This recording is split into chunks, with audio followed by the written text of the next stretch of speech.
Are we all good? Are we rolling? We are rolling. Hello everyone and welcome back to my channel. I've been wanting to do this video for a while now where I basically just gave you a couple of little tips and tricks on how I read over 100 plus books a year while doing the stuff that I do. So if you guys have never seen me before or you don't really care about my personal life, I'm going to tell you anyway. First and foremost, I do a uni degree. I'm in my third and final year of my undergrad, and obviously it's a very, very stressful time being in the last year of it. I do that on top of doing a Monday to Friday job, and then I also come home, edit YouTube videos, film YouTube videos, and then still have time to read the books for said videos. So it is safe to say that my palette is pretty much full. It is why I literally rot in bed any chance I get and don't go anywhere and have basically no friends. But here's some tips and tricks for you to read more. I am going to start off with like a really cliche, cringy, not even necessarily a tip, but just something that you should figure out before you get into reading more. Obviously this is for the people that don't really read a lot. I know a lot of you watching this will be readers already that maybe want to read a little bit more,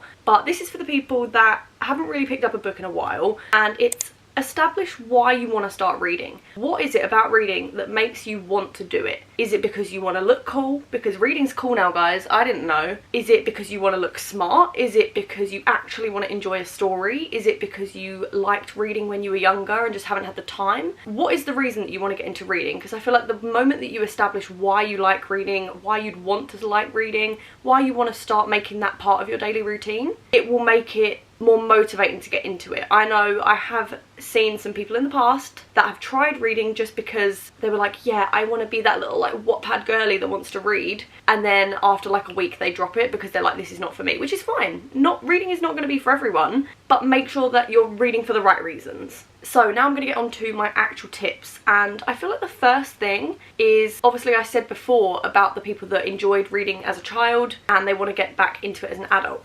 I would personally start off by rereading an old childhood favourite. If you watched, I think it was my previous wrap-up, I reread a Jacqueline Wilson book that I loved as a kid. It was one of my all-time favourite books. And obviously I'm an avid reader, so it didn't re-spark the love of reading in me because I already love reading. But I can see by reading that book that rereading something familiar would just make it more exciting again. Obviously, arguably, you know what's going to happen, so it's not going to be like a big plot twist or surprise. However, the feelings that you're going to get while reading it are going to be the same feelings you had when you read it the first time, and it's going to just ignite that feeling again of wanting to pick up a book. And when I tell you, it doesn't have to be anything crazy. It doesn't have to be a big 300-page book that you read when you were younger. It could literally be like a 50-page children's book.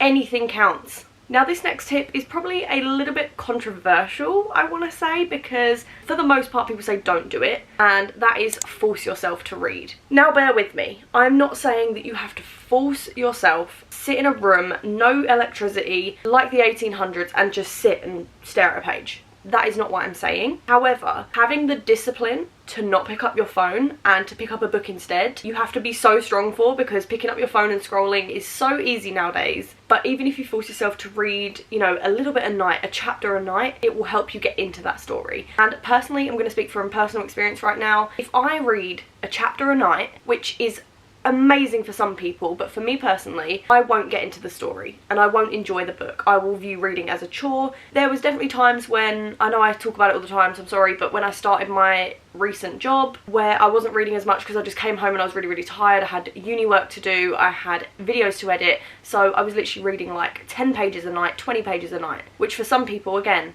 is amazing, but I just felt like personally I wasn't within that story. So if I forced myself to read, even when I was tired, I'm like, just pick the book up. It doesn't matter. If you put it down and fall asleep, who cares? So I forced myself to read it, and then I actually ended up enjoying the books I was reading.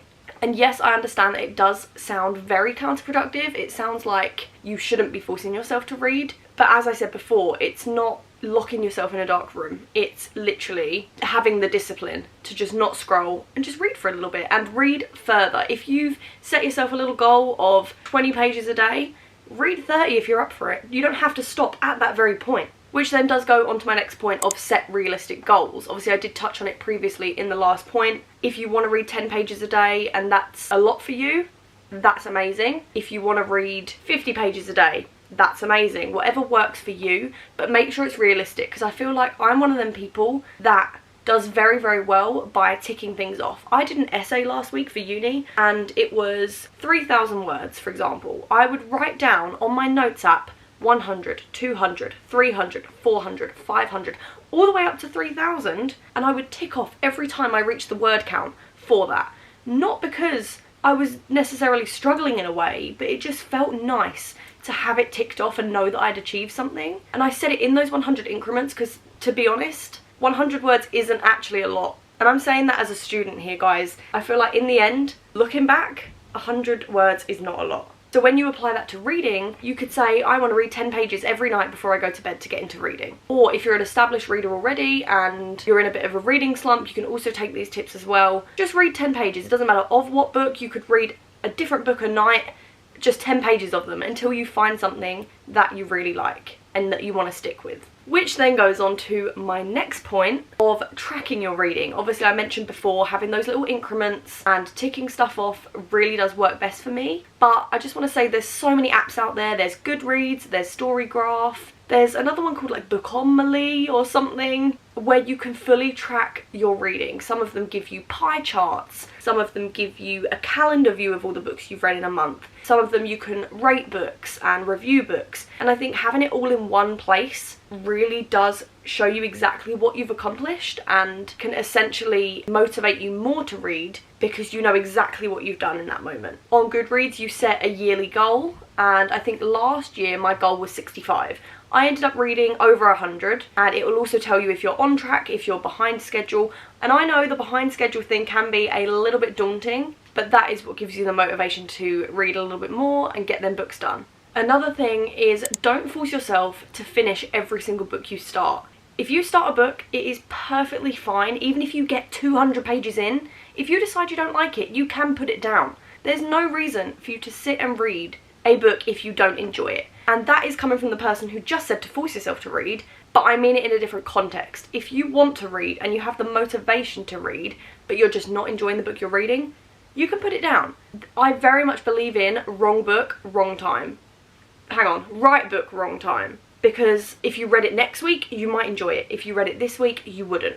I've definitely read books when I've sort of just not been in the right headspace for them, where if I read them any other day, I would have loved it. But at that very moment, I didn't enjoy it very much. Also, I'm going to throw another thing in here right now that I actually didn't write down for this video, but if you read a book by an author that you didn't like, don't hesitate to try their other books as well. There's certainly been books by authors that I've hated. I've loved some of their others. But I do think there's such a stigmatization on DNFing books. There are plenty of books that I've tried reading, put down, and I don't even class them as a DNF. I literally have the first Addicted book here, and I know that I'm probably going to get screamed at for this, but I technically DNF this book. I know for a fact that I'm going to get back into it, but again, I want to be in the right mood for it because I know that I'm going to love this series. But at the time that I started it, I got 40 pages in and I was like, I don't want to read this right now. And it's okay, because in a couple of months' time, I'm going to love reading this book. And I want it to have the love that it deserves. While we're on the subject of finishing books, if you were one of those people that doesn't really want to DNF books and you want to force yourself through it, you can always skim read certain parts. There's certainly parts of books that everyone's not going to like. I'm not necessarily a lover of smut, whereas I know that some people are. And for the most part, I'll skim it because personally, if it doesn't really add anything to the plot, I don't really care. I can appreciate when a couple gets to that point and they want to, you know, do their thing, but it's not going to do anything to my brain. Obviously, some people seek out that in books, some people love that, some people enjoy that, that's fine, and if that's for you, then great. But for me, if I'm going to skim a part of the book, it will probably be the smut section, because I just don't feel like I enjoy that very much, and that's okay. You can skim over parts. As long as you're taking in the information, even just slightly, so you're not confused, you can skim. My next tip is to try different genres. I know that a lot of people watching this would have already established a couple of genres that they like, but for me personally, if I'm stuck on one genre for too long, I will get slumpy. So in summer, I do love to read a lot of romance books, just fluffy, cute romances. And then when we get into the autumn time, I prefer my thrillers, I prefer fantasy and stuff like that, or more cozy romances. However, I do still try and make the effort to switch up my genres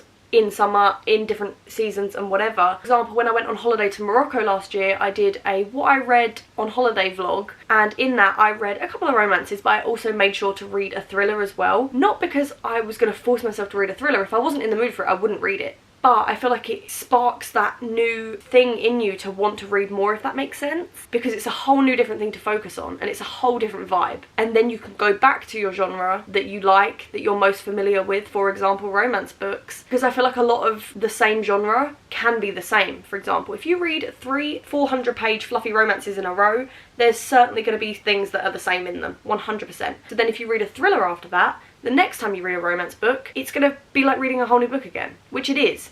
But I think you know what I'm saying. Which obviously leads me to my next point of always be excited for another book to read. I know for a fact that if I'm reading something, I already know what I'm reading after it. Or at least I have a couple of options of what I'd probably like to choose. I am a mood reader, so I could be like, I'm going to read this next, and then on the day be like, no, I'm not. But I've got a little pile of books on my TBR up there, and I know exactly what one I'm picking after I finish the book that I'm reading now. And I can't wait to sit this weekend and just start the book, because it's meant to be really hot this weekend, the sun is shining, and it's a summery book. But that is exciting to me, and I feel like that would make me read more because I'm looking forward to reading it. Another thing you could do is try buddy reading with a friend. I know that not everyone's going to have a friend that reads, but if you do, then you can try reading a book together, not even necessarily in the same room, not necessarily chapter by chapter, but you could say, by next Tuesday, I would like to have read 100 pages of this book, and then you both get to that 100 pages by the next Tuesday, and then you have it to talk about and stuff like that. And then I feel like that does spark a bit more enjoyment in reading because you've got someone to share that with, and it's the same book at the same time. Another thing that I feel like a lot of people might have a little bit of a problem with, I suppose, is listen to the recommendations, listen to Book Talk. I know that there is a lot of haters on the Book Talk popular book universe and that section of the internet, but they're popular for a reason. Not every popular book is going to be good. We've established that, we all know that. But they are popular and they are being recommended for a reason. Obviously it can get to that point where they're recommended so much that it's all you see, which can be a little bit frustrating when you're trying to find something new to read. But if someone's recommending Capcut to you for the 100th time, it might be a sign to read the book. Listen to them recommendations. If you don't like it, again, you can put it down. If you end up liking it, then great. Another thing you can do is try different formats. So I bought a Kindle, I think it was not last January, maybe the January before? Or was it last January? Either way, it was over a year ago anyway. And being able to switch between this, a physical book, an audiobook has also been very, very helpful. I love audiobooks as well. A lot of people say that it doesn't count as reading, but you are consuming the book at the end of the day. And on nights where I need to, I don't know, plan something out, or I just want to do some like colouring or making little cute beaded bracelets and things, audiobooks are great because I can still consume the book when my eyes are tired without having to like sit and burn my eyes out forcing myself to read. And of course, obviously, as I mentioned, the Kindle, there's certainly been times where I've had books on my TBR, for example, the Twisted series, where they've all been on Kindle Unlimited as well. So I've just sort of like switched between the two. Especially at night time, I feel like the Kindle is just so much more convenient. You can just lay down with it, you can pack it in your bag, you don't have to take 5 chunky books with you.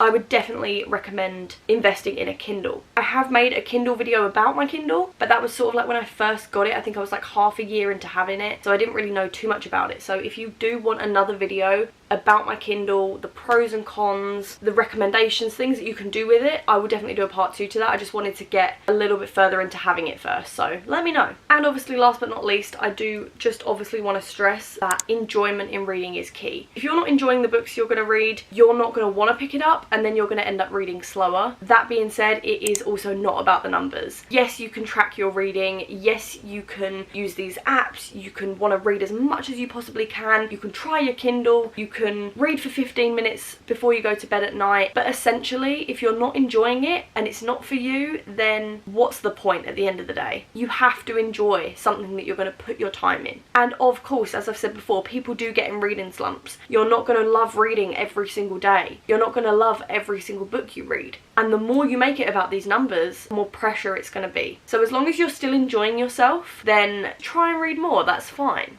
But that is everything for today's video. I hope that a couple of these little tricks, these bits of advice, were helpful in some way. I certainly have a few more tips and tricks as well, so if you want any more then definitely let me know. But these are the things that sort of I've found have helped me in the last, I suppose, 3 years of being at uni, working and just everything, especially in the last couple of months where I'm doing a lot more than I used to. And I'm glad that if I did help you out, that you're going to start reading more, which is amazing. But if you did enjoy this video, then give it a thumbs up. If you have any other tips or tricks for anyone, leave them in the comments below, and I will hopefully see you in my next one. Love you guys lots. Bye!